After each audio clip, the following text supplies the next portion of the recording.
Merci à Dieu.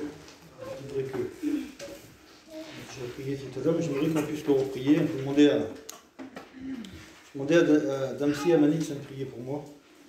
Ce matin, afin que nous puissions venir voir à Dieu. Seigneur, tu es grand et vivant, Jésus.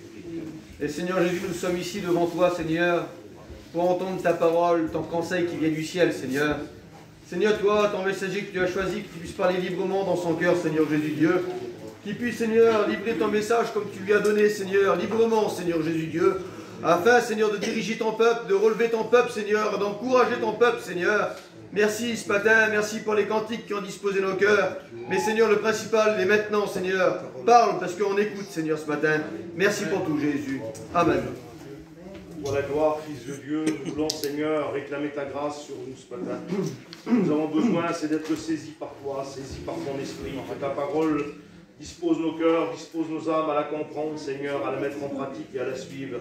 Seigneur, bénis nos cœurs à chacun, bénis nos vies à chacun, encourage celui qui est découragé, donne des forces aux faibles ce matin, Seigneur. Je sais que ta parole est capable de le faire. Alors bénis ton messager, oins de ton esprit, qu'il y ait la pleine liberté en lui, Seigneur, et que toute la gloire t'en revient à toi seul. Merci, Fils de Dieu. Amen. Amen. Gloire à Dieu. Voilà, merci à Jésus. Je vais faire un passage d'introduction avec vous. Ça se trouve dans 2 Corinthiens 13 au verset 5. Et je vais vous le lire. Voici ce qu'il est dit. Examinez-vous vous-même pour voir si vous êtes dans la foi. Éprouvez-vous vous-même. Ne reconnaissez-vous pas que Christ est en vous? Amen. Le Christ, il est en nous et on doit s'examiner. Et il dit, à moins qu'un point d'interrogation, à moins que peut-être que l'épreuve ne soit pour vous un échec. Et l'épreuve, elle n'est pas un échec. Quand Jésus est en nous, on a la victoire. Et on a la foi en lui. On doit s'examiner, de dire, eh bien, réfléchir à cela, de dire, eh bien, Dieu vit en moi, alors il n'y aura pas d'échec. Même s'il y a des combats, même s'il y a des luttes, et on en a, et vous en avez, mais il dit, reconnaissez-vous là. On doit le reconnaître que si Christ est en nous, eh bien, ce n'est pas l'échec qui doit primer dans nos pensées, c'est la victoire ce matin. Amen. Que son nom soit béni. L'apôtre Paul va dire ça à Timothée. Timothée, là, dans 1 Timothée, il va dire ça. J'ai pris quelques passages de la parole du Seigneur, et puis il dit ça. Paul va parler à Timothée, il va dire combat le bon combat de la foi.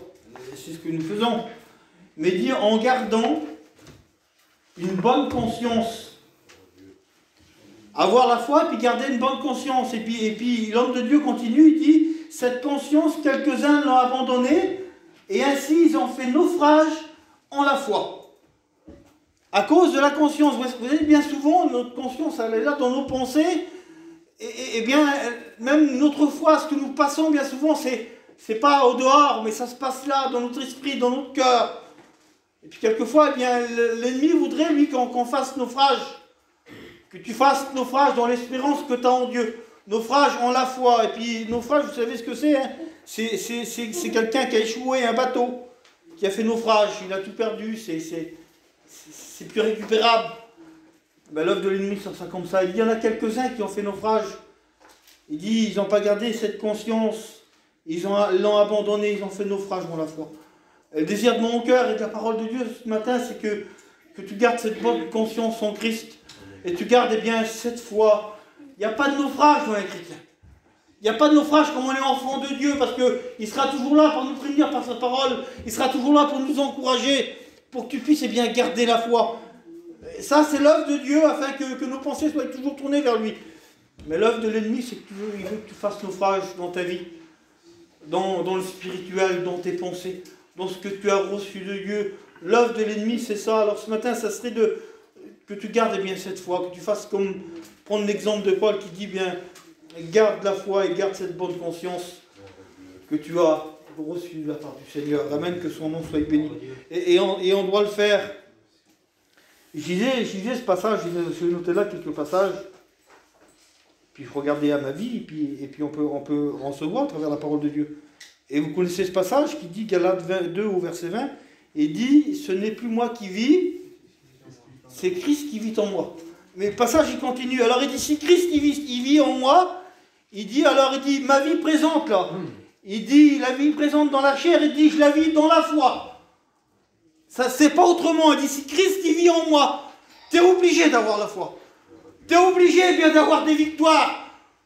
C'est ce qu'il explique eh bien, à Timothée. Si Christ vit en toi, c'est lui qui crée la foi en toi. Parce que tu es habité de lui, malgré que tu vis là charnellement, il dit la vie que je mène dans la chair, je la vis, mais je la vis dans la foi. Parce que c'est Christ qui vit en moi. Parce que c'est lui qui dirige ta vie. C'est lui qui te prévient dans les problèmes. C'est lui que fais attention à ce qu'il y a, fais attention à ce qui se passe. Fais attention que si tu mets ton pied, regarde bien à tes pensées. Il vit en toi. C'est lui qui dirige ta vie. Alors malgré que nous sommes dans cette chair-là, eh bien tu marches et tu vis par la foi. Et c'est l'homme de Dieu qui dit ça. Et on ne peut pas faire autrement. On peut pas bien dire que Dieu vit en nous et ne pas avoir la foi. Si vous êtes là ce matin, même que l'ennemi vous trouble, si vous êtes chrétien, qu'un jour vous avez dit oui, c'est parce que vous avez eu foi en lui. C'est parce que vous croyez qu'un jour il va venir nous chercher. C'est parce que vous avez la foi en lui. Alléluia. Et l'ennemi fera tout pour vous enlever ça, de dire, eh bien, crois à quelque chose si tu veux, mais le reste, crois-y pas. Il essaiera toujours un petit moyen de vous enlever. Mais votre foi est complète en Dieu, il faut le savoir ça. Il faut savoir que votre foi, eh bien, elle vient de Dieu. Toujours ce passage qu'on cite, il dit que la foi vient de ce qu'on entend, et ce qu'on entend vient de la parole de Dieu. Notre foi à nous, elle est basée en Dieu, elle est basée dans l'évangile. On n'a pas foi en choses du dehors. On doit avoir foi bien en sa parole. Notre foi, celle qu'on a en nous, dans nos cœurs, dans nos pensées, ce qu'on espère de Dieu, elle vient de la parole de Dieu, ce qui nous encourage, ce qui nous donne foi des fois, et puis qu'il y a des miracles dans la parole de Dieu, alors on l'entend, elle vient dans nos cœurs, et puis la foi se développe, parce que ça vient de Dieu. Amen. Que son nom soit béni, c'est cette foi-là qu'on a besoin. Dans Jean 20, au verset 29, Jésus va dire ça. Je crois que c'était à Thomas, je crois, qui disait ça. Et Jésus lui dit, parce que tu as vu, tu as cru. Mais Jésus continue, mais il dit, heureux ceux qui n'ont pas vu et qui ont cru. Et nous croyons, on ne l'a pas vu, mais on croit. Et je marquais ça, je me posais des questions, j'ai marqué ça ici. Là. J'ai marqué ça, la foi, à elle-même, elle est la preuve d'elle-même, elle se suffit. La foi n'a pas besoin de signes, elle n'a pas besoin de toucher ou de voir. Bien souvent, l'œuvre de l'ennemi ou de la chair, ça serait bien, demande à voir, demande un signe. Demande à toucher, et puis après, tu feras agir ta foi. Mais Jésus dit, heureux ceux qui n'ont pas vu, mais qui ont cru. Et la foi dans nos cœurs doit être comme ça, comme un mot de Dieu vient, ou quand on lit la parole de Dieu, on doit la saisir. Tu ne l'as pas touchée, tu ne l'as pas vue, mais tu sais qu'elle va s'accomplir, parce qu'elle vient de Dieu, parce que c'est quelque chose de bon. Ben, c'est cette foi-là que tu as dans ton cœur. On ne doit pas bien... Comment je pourrais dire, c'est pas une foi qui impose de dire, eh bien, avant de croire, eh bien, je veux voir, un peu comme Thomas. Nous n'avons pas vu Jésus-Christ, mais nous avons cru en lui. Et nous avons cette foi dans nos cœurs, mais on doit la garder tout au long de notre vie chrétienne. La foi qu'on a eue, eh bien, pour pouvoir s'engager, quand on réfléchit, eh bien, réfléchis dans ton cœur que le jour que tu t'as donné à Dieu, tu as levé la main, tu as commencé à le suivre, après tu avais ce feu qui brûlait, tu as pris les engagements par le baptême. Bien c'est la foi, ça, même si l'ennemi venait à ce moment-là, il ne pouvait rien faire, mais au fil du temps, il essaye d'enlever. J'aimerais que tu gardes ce que tu as reçu de la part de Dieu. J'ai marqué ici la foi qui n'impose pas à Dieu. Quelquefois, on a la foi en Dieu, mais... J'ai marqué ça ce matin, je prenais l'exemple, je pense à cet homme, l'exemple de Naaman. Naaman qui avait cette jeune fille qui était vers lui, c'était une servante qu'il avait ramenée. Elle y parlait de Dieu, elle y parlait du prophète, elle savait qu'il avait un besoin dans sa vie. Et puis cet homme, vous savez l'histoire, hein, il va, et puis il va être guéri de la part de Dieu. Mais j'ai marqué là, la foi qui n'impose pas à Dieu. Dans son cœur à lui, il avait la foi parce qu'il va là-bas, il avait écouté le témoignage de cette fille et il voulait recevoir. Mais ce n'était pas cette façon-là. Je veux bien recevoir, j'ai la foi en toi, mais je me disais, l'homme de Dieu viendra et puis il fera de telle et telle manière. Ce n'était pas ce que voulait Dieu. La vraie foi, c'était celle, bien sûr que Dieu l'a béni, mais il a fallu qu'il spire la volonté de Dieu. Il aurait dû avoir foi en Dieu de dire, eh bien, la fille, elle m'a rendu témoignage. J'ai entendu les miracles que Dieu faisait.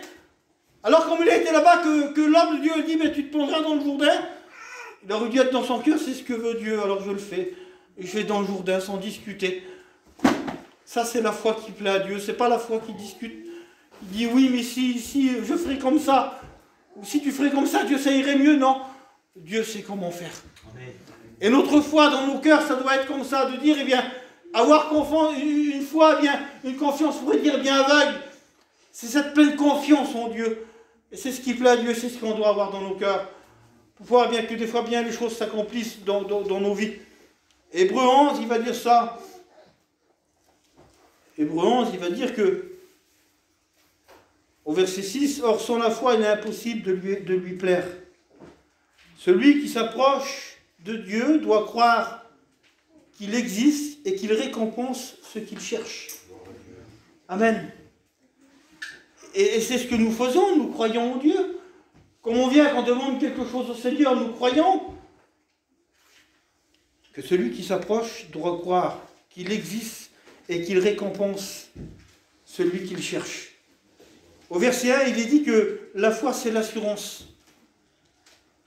Ça doit être quelque chose qui découle dans nos cœurs. Si Dieu eh bien, récompense eh bien, ceux qu'il cherche ainsi, ceux qu'il croient ainsi, on doit avoir cette assurance, ce que tu demandes à Dieu, ce que tu attends, Dieu va le faire. Mais de sa façon à lui. De sa façon à lui. J'ai pris 2 exemples, il y en avait plein, toute la Bible eh bien, est remplie de la foi. J'ai pris l'exemple de Noé, ici toujours en même texte, au verset 7, il est dit que c'est par la foi que Noé, divinement averti de ce qu'on ne voyait pas encore, saisi d'une pieuse crainte, construit une arche. J'ai regardé le mot un peu pieux et puis crainte, il n'avait pas peur. C'était pas une peur de Dieu, mais c'était tellement qu'il aime Dieu, tellement qu'il a une crainte eh bien, de le déplaire, de lui désobéir ou de lui faire mal.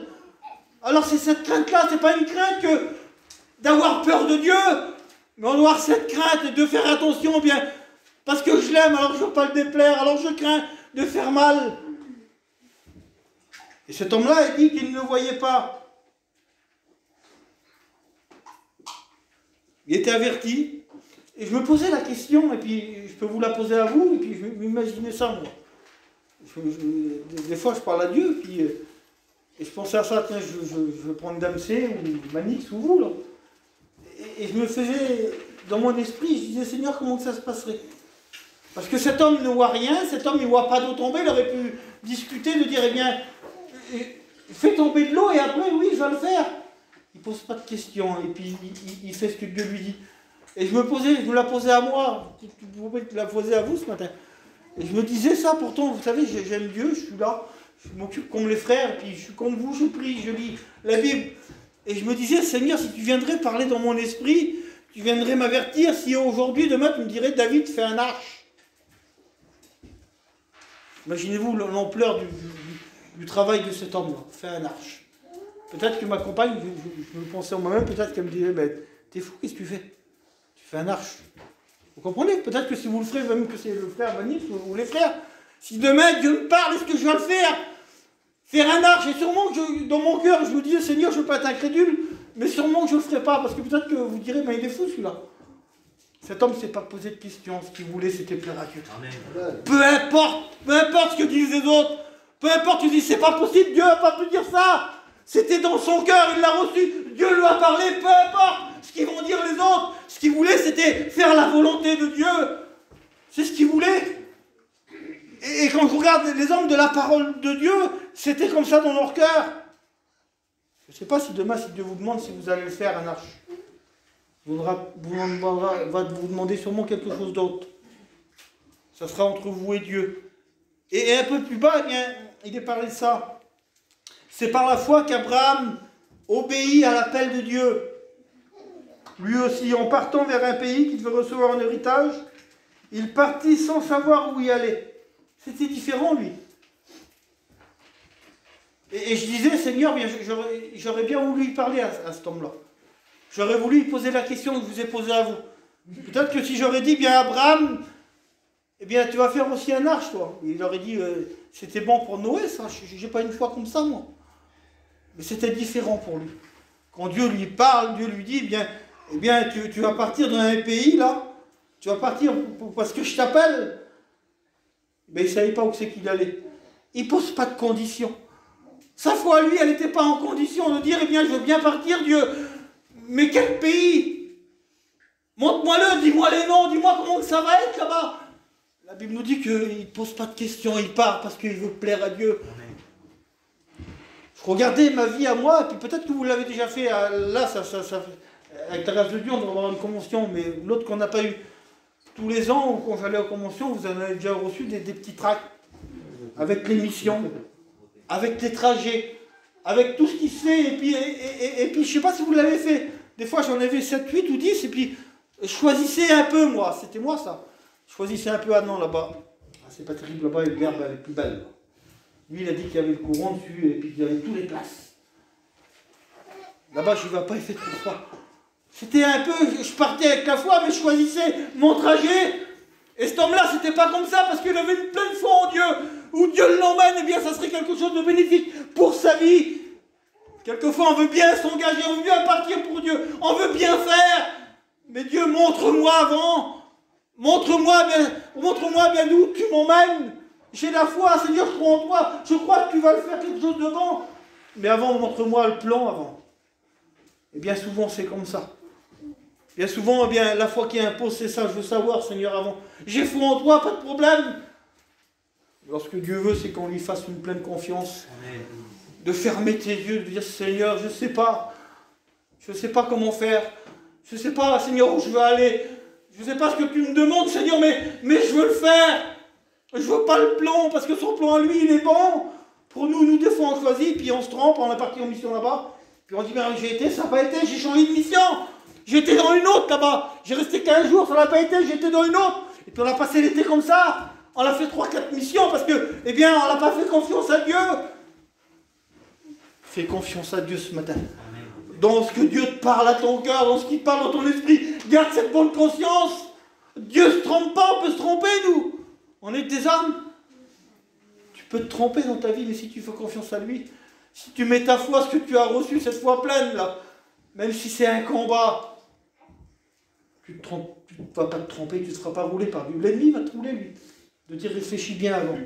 Demande des conditions, demande eh bien de l'assurance, quelque chose. Là. Si tu es pleinement en Dieu, c'est ça qui est bon. Ce qu'on a besoin, c'est de lui faire confiance et bien à lui. Et Abraham l'a fait, cet homme-là. Il a obéi. Il a obéi, et puis ça sera différent. Pour chacun d'entre nous, c'était différent de Noé, et puis ça en découle de plein d'exemples. Par la foi, eh bien, ils ont obéi. Et ce matin, eh bien, nous voulons faire cela. On ne peut pas dire, on ne peut pas... Oui, mais c'était eux. Je lisais un passage dans Pierre, de Pierre, il dit qu'on a reçu la même foi. On a reçu pareil, dit Pierre. Vous avez reçu pareil que nous. Tu as reçu la foi de Dieu dans ton cœur. Alors, ce que Dieu t'appelle à faire, ce que Dieu, bien, même s'il y a des épreuves qui se placent devant toi, tu seras victorieux si tu mets ta foi en lui. Tu seras toujours victorieux parce que Jésus vit en toi. Que son nom soit béni. Mais il faut le vouloir, c'est pas cette foi, bien, cette foi qui impose. Donc, on la foi en quelque chose, et bien, on fait confiance à Dieu, de dire Seigneur, viens, fais comme tu veux toi. Parce que c'est lui qui sait. J'ai marqué ici, puis vous le connaissez, puis la parole de Dieu en parle, j'ai marqué ici que la foi est une arme de défense, même si l'ennemi viendrait. On lit ça dans l'épître aux Éphésiens, où c'est qu'il est considéré l'armure. Il est dit ça. Éphésiens 6 au verset 16. La parole de Dieu dit, prends en toutes circonstances, pas une fois, hein, mais en toutes circonstances, le bouclier de la foi, avec lequel vous pourrez éteindre tous les traits enflammés du malin. En toutes circonstances. Il dit pour éteindre les traits enflammés du malin. Je regardais dans le dictionnaire biblique, le mot trait, là, ce que ça représentait, c'était une flèche enflammée, mais bien souvent c'était un javelot qui mettait le feu, et puis il redoutait cela. Parce que le javelot, là, il le prenait, il le jetait, il était embrasé, et il mettait le feu, c'était une ruine. Et il dit, en tout temps, prends le bouclier de la foi, il dit, la parole de Dieu. Et dans l'armure, là, il parle de la ceinture, il parle de la cuirasse, il parle de l'épée, il parle du casque du salut. Mais regardez ça dans toutes ces choses-là. Il dit, pour éteindre les traits enflammés du malin, il prend le bouclier de la foi, il dit, prends pas la ceinture, prends pas les souliers du zèle, prends pas le casque, c'est pas ça qu'il faut. Il faut que tu aies le bouclier de la foi, il faut que tu l'as, et bien toujours là, dans ton cœur, afin que même si l'ennemi viendrait là, et on va le voir après, même s'il essayerait dans tes pensées, dans ta bonne conscience, essayer de t'atteindre par ces traits enflammés, si tu l'as la foi bien en Dieu, il ne pourra rien faire. Il ne pourra rien faire, mais en toutes circonstances. Il faut le prendre en toutes circonstances. Et je regardais ça un peu là, et c'était des ruines. Dans les juges 5 au verset 8, il est dit cela. Il dit que la guerre était aux portes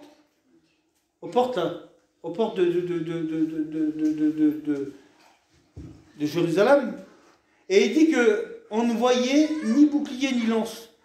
Il dit qu'il y avait 40 000 hommes en Israël, mais ils n'avaient pas de bouclier. Et l'ennemi était là devant, la guerre était devant, le combat était là, et puis ils n'avaient pas, la Bible nous dit, ils n'avaient pas, eh bien leur bouclier n'était pas là.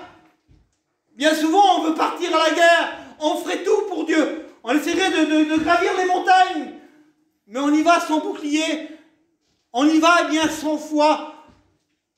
On a la foi à nous, la foi, je pourrais dire qu'on l'a comme ça dans nos cœurs. Mais cette foi spirituelle, il nous faut. Pour bien partir au combat, pour pouvoir bien avancer comme Dieu veut, il faut cette foi-là. Je regardais, dans les rois, vous lisez votre Bible, il y a eu, je crois que c'est Salomon, il a fait des boucliers d'or. Trop lourd pour partir au combat. Il était bien brillant. Il y a des boucliers, il les prenait, il les mettait là, il les mettait, c'était de la décoration. Il y avait des boucliers de parade, où il mettait, c'était un petit bouclier, il le mettait sur l'épaule là, pour pouvoir marcher bien devant le peuple. Mais on n'en a pas besoin de ça. Le bouclier qui servait, vous savez comment il était? C'était un bouclier de cuir. Il était fait en cuir, sûrement qu'il y avait des entailles dessus. Sûrement qu'il n'était pas terrible. À la vue comme ça, mais il était efficace. Il était celui qui en pouvait partir au combat, il était celui qui était léger. Il n'était pas encombrant. En tout temps, on pouvait le prendre parce qu'il était là, il était léger. Mais il se passait quelque chose, je faisais la parole de Dieu. Et à un moment donné, comme Saül va mourir, et je regardais la complainte de David dans 2 Samuel. Vous savez ce qu'il va dire, David? Il va faire une complainte. Il va parler de cet homme, il va dire son bouclier, il n'avait pas été frotté d'huile. Le bouclier, il fallait qu'avant de partir au combat, il fallait qu'il soit bien oint d'huile dessus, afin que le flèche de l'ennemi, bien, il glisse. Il fallait qu'il soit loin, il fallait qu'il y ait quelque chose dessus, afin qu'il ne l'atteigne pas. On a besoin de la présence de Dieu sur nos vies. On a besoin de ce bouclier, mais on a besoin bien que l'huile coule dessus, afin que l'ennemi vienne, et puis, eh bien, ça glisse. C'est Manix qui disait l'autre jour, eh bien, il faut être imperméable. Il faut que le Saint-Esprit coule sur ta vie. Même si l'ennemi va essayer avec les javelots, là, essayer de t'atteindre dans tes pensées, dans ton cœur, ça glisse. Parce que tu es rempli de la présence de Dieu, parce que bien, tu es revêtu, parce que Jésus vit en toi, mais il y a cette huile qui coule sur ta vie. Alors tout ce qui arrive, à tous ces flashs-là, elles ne peuvent rien, parce que bien tu es en Dieu. Parce que tu es en Dieu, c'est ce qu'on a besoin. Et puis David, il disait ça. Il avait le bouclier, mais il dit, il n'avait pas bien fait couler l'huile dessus. Quelquefois, c'est dans nos cœurs et on ne fait pas attention. Ne partons pas au combat sans Jésus. Ne partons pas au combat ou ne nous engageons pas dans quelque chose sans lui présenter à lui. Parce que des fois, on a l'habitude, on prend le bouclier, puis on dit, on y va, j'ai déjà gagné. Je connais comment gagner ça. On le fait, mais ne le faisons pas par nous-mêmes. Mettons-nous à part, demandons au Saint-Esprit, demandons à Jésus comment faire, demandons bien à nous conduire. Parce que le bouclier, là, c'est pas n'importe quoi, on va le voir après. Des fois, vous savez, il ne paie pas de mine. Un bouclier en cuir, peut-être que s'il aurait fallu choisir, tout de de suite on aurait dit, bien sûr, il est beau, il est en or, il fait 20 kilos. Mais il est beau en décoration. Pour gagner un combat, vous allez essayer de combattre quelque chose, vous allez bouger une fois ou deux, et vous ne pourrez pas. Parce qu'il est trop lourd. Ce qu'on a besoin, c'est celui-là, et puis laissez-moi vous dire combien il est léger. Dans 1 Chronique, il est dit ça. Et là, il parle de l'armée de Dieu. Il parle des Israélites, là. Israël. Il dit, ceux qui portaient le bouclier, là c'est différent, c'était plus loin. Sûrement qu'ils ont rectifié. Parce qu'on peut rectifier nos vies. On peut rectifier nos situations, bien des fois où on n'a pas fait attention. 1 Chronique, il va dire ça. Il dit, ceux qui portaient le bouclier étaient semblables à des lions. Ils étaient aussi rapides que des gazelles. Ils étaient insaisissables. Ceux qui portaient le bouclier. Parce qu'ils étaient capables de combattre, ils étaient capables d'être rapides. C'est pas embarrassant. Ce bouclier-là, il n'est pas embarrassant parce que bien, c'est une arme spirituelle. C'est une arme de Dieu, comme on dit, l'arme du chrétien. Là. Vous ne voyez pas avec ça dans les mains, vous comprenez? C'est dans nos cœurs, c'est spirituel, ça, c'est la foi qui fait ça. Et dans Genèse, il va dire ça. Parce que des fois, vous savez, on a peur. Je ne sais pas dans ton cœur, je ne sais pas comment ça se passe. Et quand Dieu va parler à Abraham, j'aimerais vous dire ça. Pourtant, c'est un homme de Dieu, pourtant il est grand. Mais il a peur. Dans nos cœurs, peut-être on ne fait pas voir aux autres, dans nos pensées, on a peur. On a peur à ce que Dieu nous appelle. On a peur à ce que Dieu nous demande. Et puis on doute, on a la foi, on sait que Dieu c'est vrai, on sait que Dieu peut le faire. Mais le doute est là, et puis l'ennemi, bien, il appuie, puis il essaye de jeter des flashs et de te terrasser, parce que c'est son âme à lui de faire ça. Mais Dieu c'est tout. Il dit que, Genèse 15, verset 1, après ces événements, la parole de l'Éternel fut adressée à Abraham dans une vision, une vision aussi, hein, en ces termes. Vous savez ce qu'il va dire Dieu? Et puis il te le dit aussi à toi ce matin. Il dit Abraham, sois sans crainte. Sois sans crainte, il dit, je suis moi-même ton bouclier. C'est lui notre bouclier, c'est sa parole. Vous comprenez que Dieu, bien, il sera toujours loin, lui, d'huile. C'est lui. Il dit, c'est moi ton bouclier. Alors l'ennemi peut venir, hein. Il peut essayer de faire des flèches, des javelots, tout ce qu'il veut. Il ne pourra rien faire. Si tu prends conscience dans ton cœur que le bouclier, ta foi, elle vient de Dieu, et puis tu l'as, elle est toujours près de toi. Tu t'en sépares pas, tu ne la mets pas, la parole de Dieu, on ne l'accroche pas là.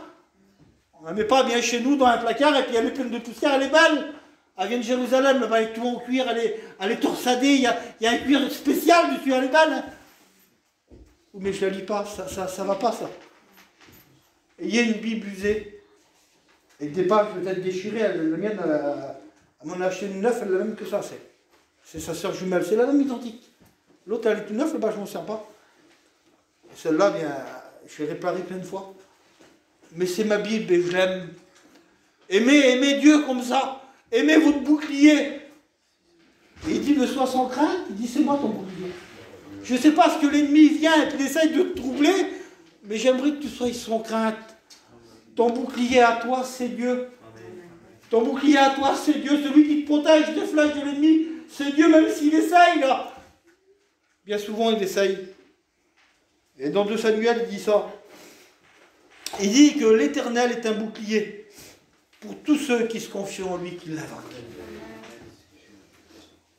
Alors peut-être que tu ne le savais pas, alors il est dit, si tu l'invoques, si tu te confies en lui ce matin, eh bien ça sera ton bouclier. Si des fois on n'a pas fait attention, mais on l'a mis là, le bouclier, il est beau, elle est belle la parole, je la mets là. Mais je ne la tiens plus là contre mon cœur. Je ne l'ai plus parce qu'il dit que c'était du bras gauche là. Côté cœur, je la tiens plus comme ça. Alors l'ennemi, puis il m'a acheté des flèches. Il m'a détruit un peu mes pensées, ma bonne conscience que j'avais, bien. Je ne l'ai plus trop.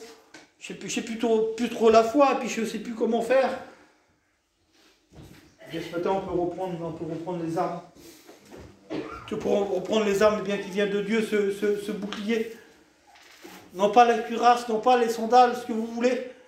Mais ce qui éteint vient être enflammé, c'est le bouclier de Dieu. C'est lui qui l'a, c'est lui son bouclier. Pour toi, c'est lui. Et j'aimerais que tu le serres dans ton cœur. J'aimerais que tu le serres, mais que tu fasses comme ces personnes-là que j'ai citées. Tu le fasses par la foi. Sans condition.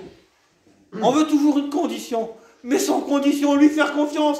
Seigneur, je ne sais pas comment ça va se passer ce matin, mais je veux que tu le fasses de ta façon à toi. Conduis-moi de ta façon à toi.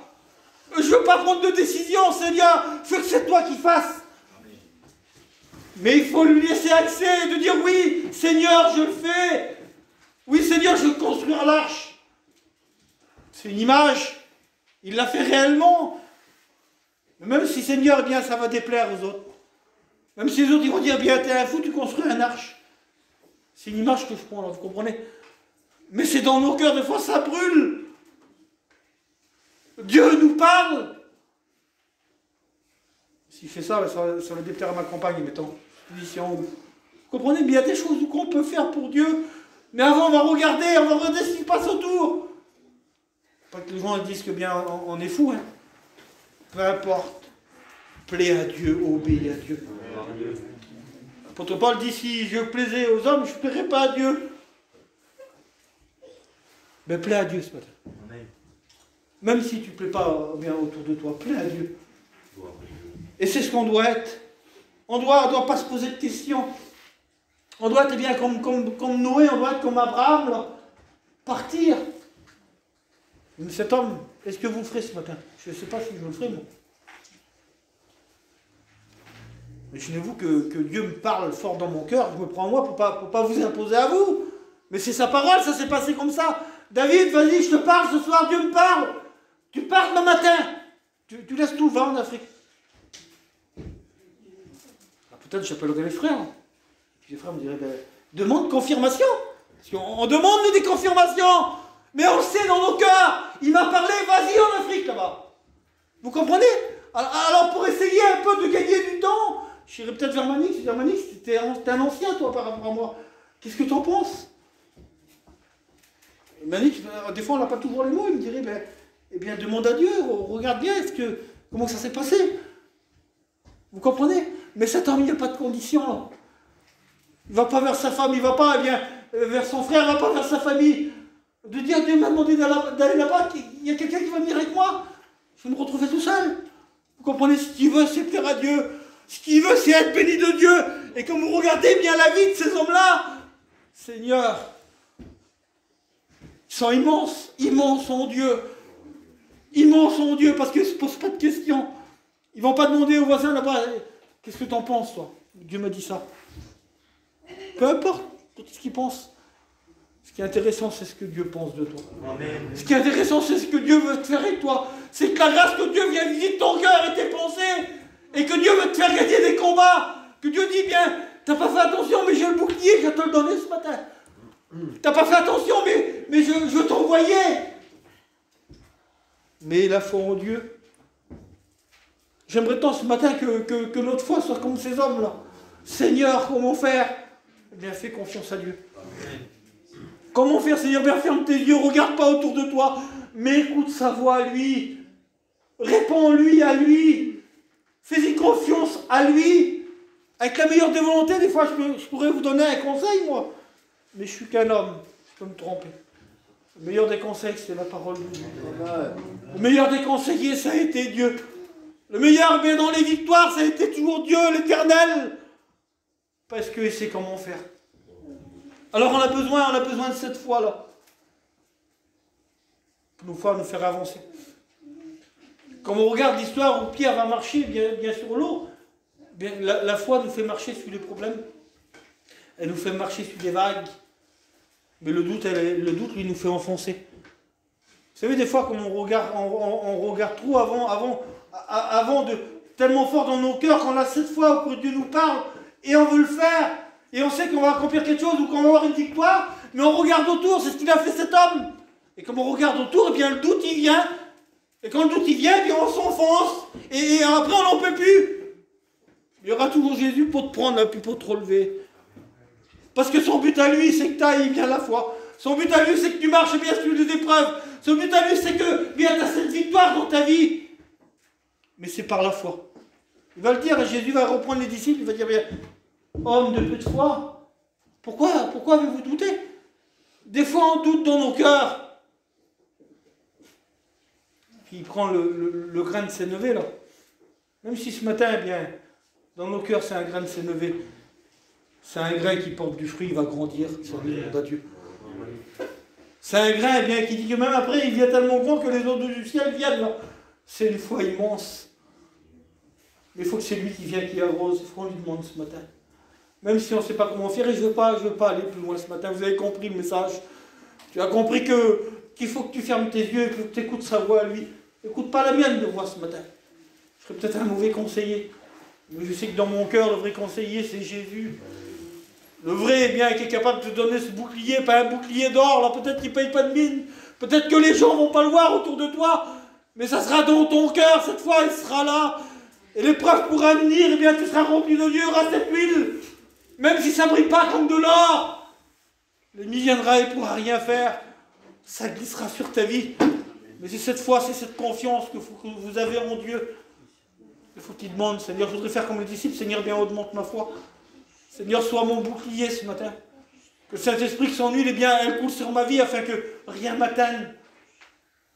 Mais il faut mettre cette foi eh bien, en Dieu. Alors examinez-vous vous-même.